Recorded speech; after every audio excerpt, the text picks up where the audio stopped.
Hi, Steve Phillips here, Newberg Public Schools Superintendent, and today I have with me Lindsay Riley. Yes. And she is our librarian here at the high school, and she also works district-wide, but she's stationed here at the high school.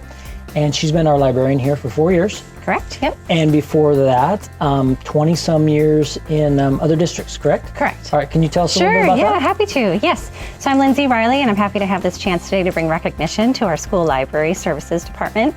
I do work here at the high school, and I also support the other school libraries in our district. I'm very happy to do so. I work with a tremendous team of people. I am, started my teaching career in elementary education, finished my graduate program, and went straight off to Washington, D.C. and Northern Virginia and worked there.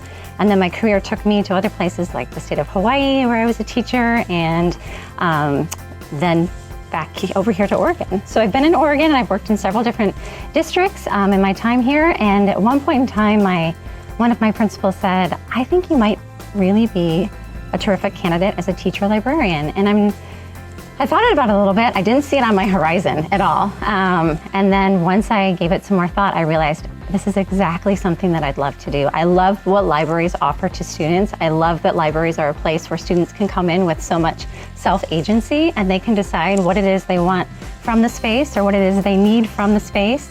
I think libraries have evolved. They're not just book places, and you'll see that in some of the video today. We have a makerspace classroom here in the library at the high school, and I know we're working our makerspace experiences into our libraries in our elementary and middle schools as well. So my career has been one that's been a pathway, much like a student's time in school, and you figure out what it is you're really interested in, and you just take that as far as you can. So that's where I am today. Awesome, thank you. So what do you want moms and dads to know about your library here and the libraries across the district?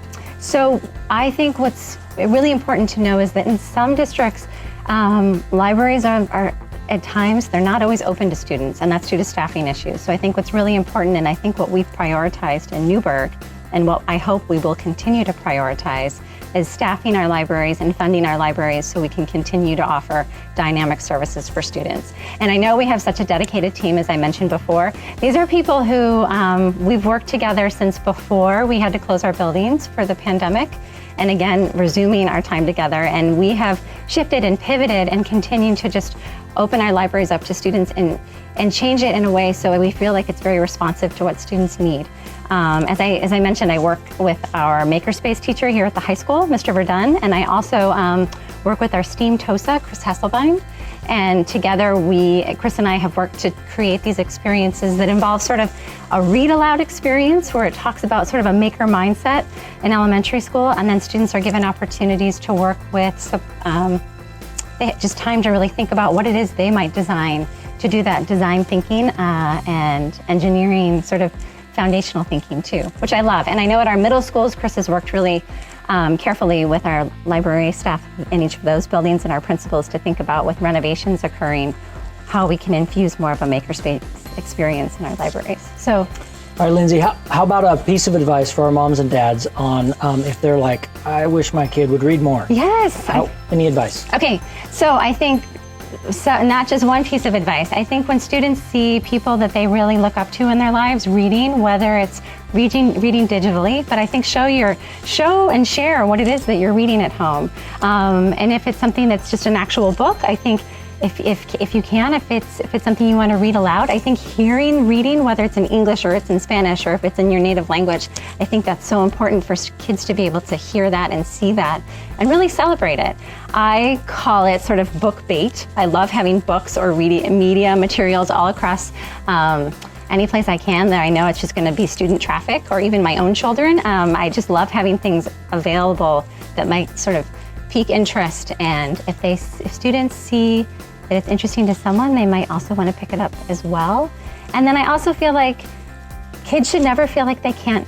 Kids should feel permission or feel like they are permitted to abandon something. I'm sure you've been in this position where you may have picked something up and it wasn't your favorite. I mean, we can let go of those things and we can choose something else. And I think that's what comes with a really dynamic library services program, which we have here, where we can support, if a student's asking for a book and we don't have it yet, or the next book in a series and we don't have it yet, we want to be in a place where we can say, we're going to get that book for you. We want to be able to get that book for you in English and where we can in your native language. So we have a lot of materials in English, and also our Spanish collection is growing. So that's in our library in-house collections as well as online on Sora, our ebook and audiobook digital library that's available. All right. So my last question, put you on the spot. Yep. What's your favorite genre? Favorite genre? Okay. So I go back and forth. I think I'm actually a big nonfiction reader. So there's a lot of nonfiction that is super captivating. Maybe I'll hear it mentioned, right? And then I'll go and look up that writer. And there's a whole body of research. I mean, I chose library. I chose to be in the library also because I'm also passionate about information and literacy. So I think nonfiction is super key for me. I love nonfiction.